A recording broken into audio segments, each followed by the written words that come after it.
I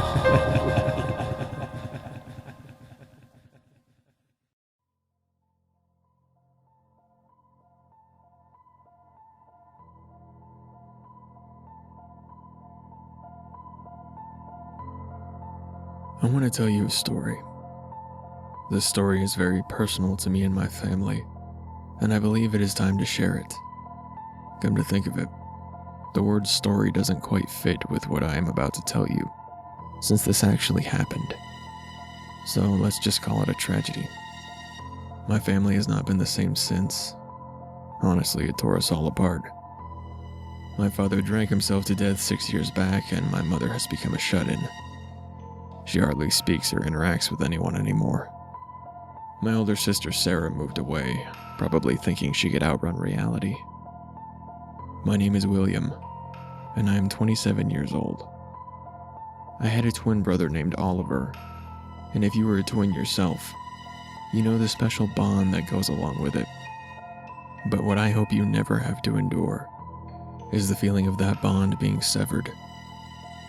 He was taken from me some years back. Allow me to tell you what I know. My family never knew wealth. In fact, we were on the line of poverty. My father was a struggling door-to-door salesman for a cleaning company, and my mother worked at the local grocery store as a cashier. My sister Sarah was in high school, and between that and cheerleading, she was hardly ever home. Not to mention all the sneaking out she did to see her boyfriend. My brother and I were in elementary school at the time. We didn't have many friends, but didn't care. We were all that we needed. Life was a struggle, but we made the best of it. My father received a job offer in the state of Louisiana, a desk job that would really help with the stack of bills that had piled up. As with every move, it was hard on us kids, especially Sarah. Unlike me and my brother, she had many friends and that boyfriend of hers. We lived in the state of Oregon at the time, so the move was a long one.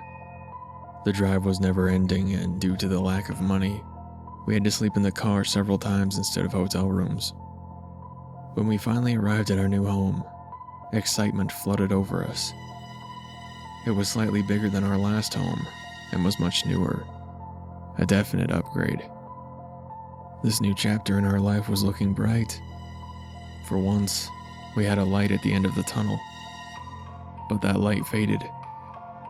My brother and I raced each other to the front door and waited while our father walked slowly over to unlock it. Once open, we raced inside to look at the new place. It was a 2-story home with an unfinished basement, and we flew through every square inch of it as fast as we could, calling out the bedrooms we wanted. We ended up at the door to the basement, which Oliver slowly opened. It was dark, and had a strong, musty smell coming from below. The steps that led down were made from old wood, and they were very steep.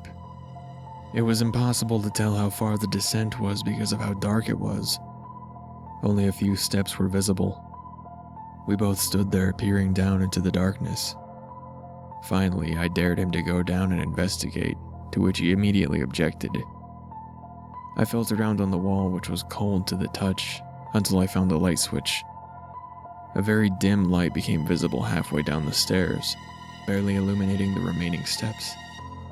The light bulb hung from the ceiling on a long, tangled strand of wiring, dangling just a few feet over the steps. Oliver and I looked at each other with no exchange of words, then turned to head down the stairs at the same pace. The overwhelming, musty smell became more powerful with each step we took. The stairs were very weak, and felt as if they would fall out from underneath us. We reached the bottom and stepped onto the concrete floor, coming to a sudden halt. The basement was rather large and completely empty except for the water heater and hundreds of cobwebs hanging from the ceiling.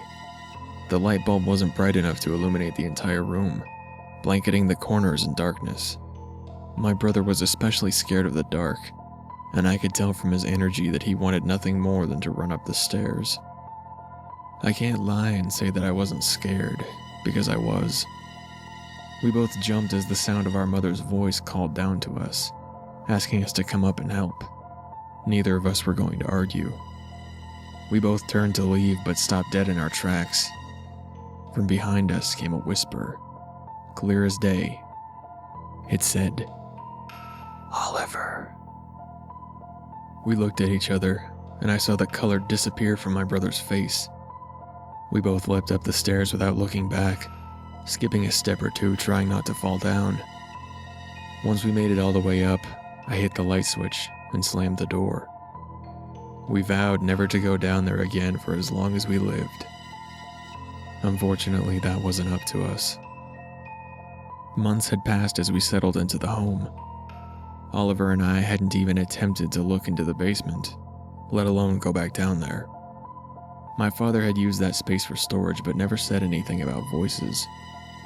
We knew what we heard, but didn't want to say anything to our parents. We knew they wouldn't believe us if we did. My brother was having a harder time with it than I, since it was his name that was whispered. I told him not to worry and that everything was fine. To this day, I feel horrible for not being able to stop what happened. That haunts me the most. I remember waking up in the middle of the night feeling strange, like something was missing. I rolled out of bed and headed to Oliver's room, which was right next to mine. His door was open, and his bed was empty. I peeked my head in, calling his name quietly as to not wake anyone up. No response. I headed down the stairs, thinking that maybe he had gone to get a drink of water. I got to the kitchen, but still no sign of him. I turned around and froze. There was a faint glow coming from under the basement door. I closed my eyes, thinking that I was just imagining it, that I would open my eyes and it would be gone. But when I opened them again, the light was still there. I slowly crept towards the door, twisted the doorknob, and opened it up. The musty smell filled my nostrils, making me cough. I looked down the stairs and found Oliver, standing at the bottom with his back facing me. I called his name, and he quickly turned around to look at me. The look on his face was of pure terror. I yelled at him to come back up, but he didn't move. He beckoned me to go to him, and I did solely because I didn't want him to be alone down there. I cautiously descended the stairs, which were cold on my bare feet. I got to the bottom and asked him what he was doing down there. He told me that he didn't remember how he got there, saying that he must have been sleepwalking. I grabbed his arm to pull him back up, only to be stopped by another whisper, much louder than the first time, saying, "No." I pulled Oliver's arm and started heading for the stairs when the light bulb exploded, sending glass everywhere and making it completely dark. The door at the top of the stairs slammed shut, making Oliver cry. The sound of his wailing hurt my ears. He ripped his arm free from my grip, then turned and grabbed my forearm, his nails digging into my skin. I told him to calm down and to walk to the stairs with me, but at that moment I was jerked backwards a few steps. I yelled at Oliver, telling him to stop fighting me. In between his choking cries, he told me that something had a hold of him and was yanking him back. He started screaming at the top of his lungs, begging me to help him. The next tug pulled me to my knees, while Oliver fell face first on the floor. Whatever it was that had him was grabbing him by the legs and pulling with all its might. Oliver's nails were sinking deeper into my skin, and I could feel the warm blood trickle down my arm. With each tug, his nails dug deeper and sliced down my arm, bringing tears to my eyes. I started screaming for my parents with all my breath. How could they not hear what was going on? The final tug sent me to the floor on my back, dislocating my shoulder and knocking the wind out of me. Oliver held on for as long as he could, but was torn free. I heard his screams as he was dragged away from me. The last thing Oliver ever said was, "William, help," followed by silence. No more screaming or crying, just complete silence.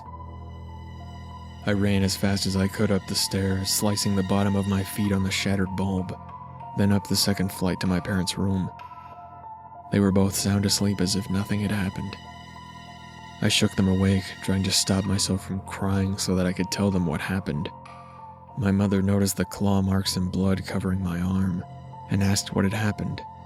I was in hysterics and was worried for Oliver's life. I just grabbed my mother's arm and told her to follow me. The rest of the night is blurry to me. My father grabbed a flashlight and headed into the basement, following the bloody footprints that I had left, cursing under his breath. He called for me in a panic, but I didn't want to go down there, not after what happened. My mother walked down with me so I didn't have to go alone. There were drops of blood on the steps and the floor where I had previously been standing. My mother looked at my arm, making the connection, then looked back to the scene.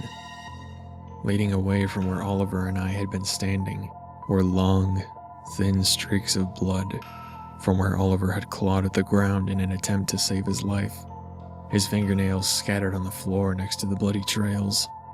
I could only stare, replaying the events that just happened.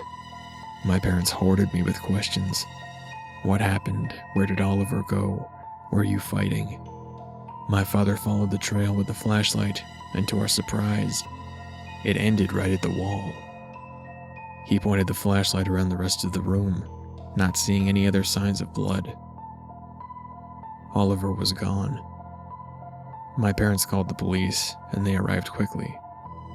They took my side of the story, asking all sorts of questions along the way.